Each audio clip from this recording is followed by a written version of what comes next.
Chief justice B R Gavai ने 16 सितंबर को supreme court में खजुराहो की एक मूर्ति लगाने की याचिका को खारिज कर दी। इस पे याचिकाकर्ता भड़क गया, बोला मेरे और भगवान के बीच में कानून को मत लाइए। तो चीफ जस्टिस गवई ने कहा, भैया हमें तो कानून के हिसाब से ही चलना पड़ेगा, और अगर आपको नहीं चलना है तो भगवान से ही बोलिए आपकी कुछ मदद करने को, कानूनी तौर पे तो नहीं हो सकता। ये सुनते ही याचिकाकर्ता ने सीजेआई गवई पर जूता फेंक दिया। आपको इतना ही मालूम होगा, पूरी खबर क्या है आपको नहीं पता, इसलिए हम इस वीडियो में आपको गहराई से समझाने की कोशिश करते हैं। अंत तक बने रहिए। चैनल को सब्सक्राइब नहीं किए तो चैनल को सब्सक्राइब कर लीजिए। ये कोई नई बात नहीं है। जहाँ भारत में जाति और धर्म के आधार पर झगड़े, हिंसा एक गंभीर सामाजिक समस्या है, वहीं राजनेताओं के गरीब अनपढ़ लोग वोट बैंक हैं। क्या chief justice B R Gavai साहब दलित हैं, इसीलिए जूता फेंकने की हिम्मत की? 71 साल के वकील राकेश किशोर ने chief justice of India B R Gavai पर जूता फेंका, लेकिन मेहरबानी है कि सुरक्षा कर्मियों ने तुरंत पकड़ लिया। कुछ समय पहले सीजेआई गवई साहब ने बयान दिया था, देश बुलडोजर से नहीं चलेगा, संविधान से चलेगा।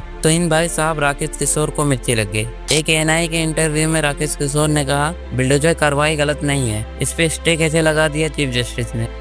भाई ये है, किसी को आप भीख नहीं दे सकते तो उसका बर्तन तो मत तोड़ दीजिए, उसको इतना जलील तो मत कर दीजिए कि भगवान के सामने मेडिटेट करो। फिर इतना ही कह दिया तुमने, कुछ नहीं। आगे तुम मॉरिशस जैसे देश, दूसरे देश में बोल रहे हो जाके कि देश बुलडोज़र से नहीं चलेगा। अरे मैं क्वेश्चन है मेरा सीजेआई से भी और जितने मेरा विरोध कर रहे हैं कि मुझे बताइए कि जिन लोग, मैं बरेली का पैदा हुआ हूँ, बरेली कॉलेज से मैंने बीएससी किया है, मैं बरेली में बड़ा पला हूँ, मेरा मकान है बरेली में, मेरे पेरेंट्स रहते थे।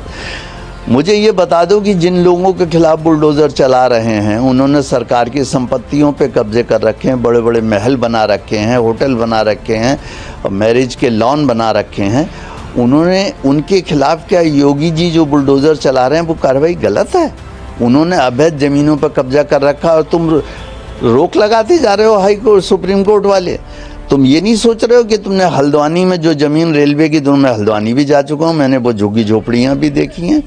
आपने हल्द्वानी के रेलवे लाइन के दोनों तरफ ये पड़े हुए हैं, उस पर 3 साल से रोक लगा कि यही सुप्रीम कोर्ट बैठा हुआ है।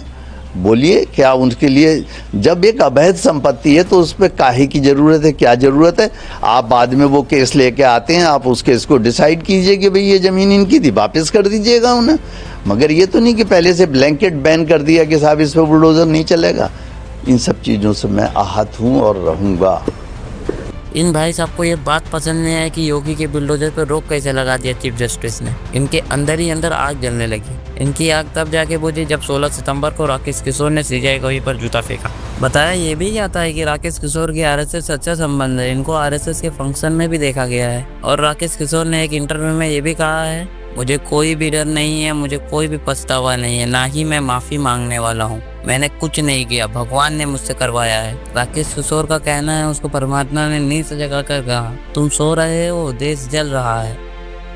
ऐसा नहीं है कि मैं नशे में था या मैंने कोई गोलियां खा रखी थी और मैं कुछ करके आया, ऐसा कुछ भी नहीं है। उन्होंने एक्शन किया, मेरा रिएक्शन था, ये जो भी था।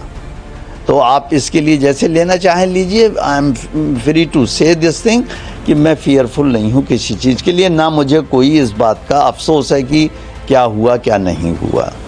सर एक सवाल ये है कि कल आप सुप्रीम कोर्ट जब गए तो क्या आपका कोई मैटर लगा हुआ था या फिर आप पहले से सोच के गए थे कि हाँ? नहीं, मेरा मैटर नहीं लगा हुआ था, लेकिन ये बात है कि मैं पहले से सोच के इसलिए गया था क्योंकि 16 सितंबर के बाद से मुझे नींद नहीं आ रही थी और कोई परमात्मा की शक्ति मुझे नींद से उठा के कहती थी कि भाई ये क्या कर रहे हो, तुम सो रहे हो, देश जल रहा है, तुम सो रहे हो। तो इसलिए मुझे ये करना पड़ा।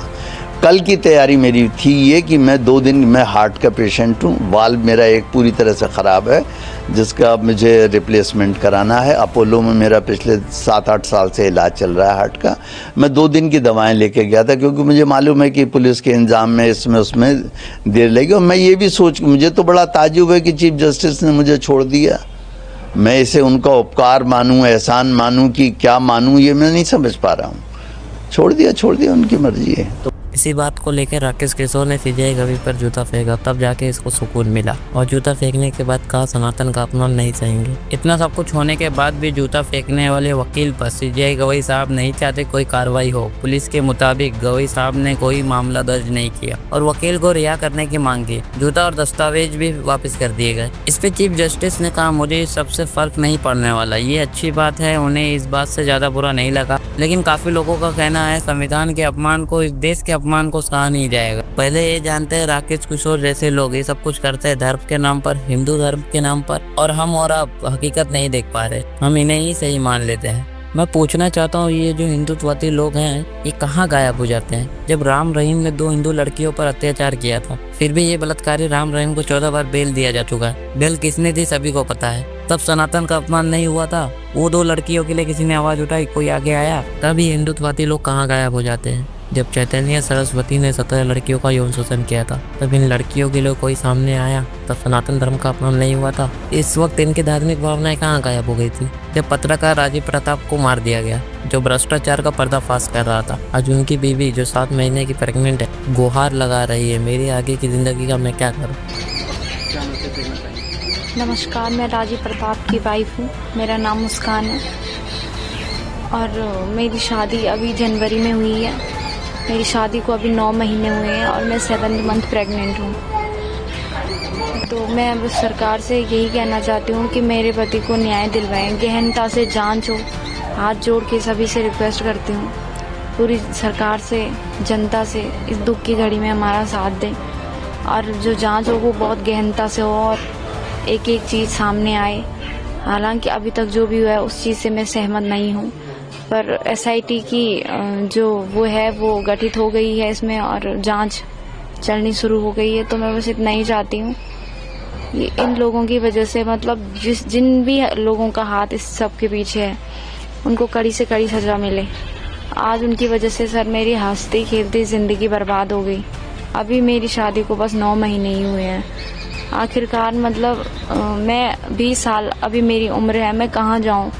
मेरा बच्चा है, मैं एक बच्चे के साथ क्या करूँगी, कैसे करूँगी? मेरा कौन है? मेरा तो सब खत्म हो गया। मैं आप सभी से हाथ जोड़ के रिक्वेस्ट करती हूँ कि मेरे पति को न्याय दिलवाने में मेरी मदद करें। मगर क्या ये हिंदुत्ववादी लोग इस हिंदू महिला के लिए सामने आएंगे? तो साफ जवाब है नहीं। ये जो नाम के हिंदुत्ववादी लोग हैं सिर्फ हमला करेंगे तो Dalit chief justice B R Gavai पर, जो संविधान की बात करेगा, जो कानून व्यवस्था की बात करेगा। हम सबका ब्रेन वॉश किया जा रहा है। जैसे कि कथा वाचन से सुकून मिलना चाहिए, मगर अनिरुद्ध चार्य जैसे लोग जो जहर उगलते हैं। बी आर गवई साहब जो एक दलित परिवार से अपनी मेहनत से देश के चीफ जस्टिस बनते हैं, तो इन्हें धमकाया जाता है। अनिरुद्ध चार्य ने चीफ जस्टिस को कहा कि अपनी छाती बढ़वानी है तो बताओ। ऐसा नहीं है कि ऐसे कथावाचक नहीं है जो जहर नहीं उगलते हैं। हमारे सामने प्रेमानंद महाराज है जिनकी कथा सुन के सुकून मिलता है। ऐसे कई हैं जो नफरती बातें नहीं करते हैं। मुरारी बापू हैं जिनकी कथा सुन के सुकून मिलता है। इस वीडियो का यही मकसद है कि जाति और धर्म के आधार पर झगड़ा करना बंद करें और सच का साथ दें। आयान चौधरी को सब्सक्राइब करें।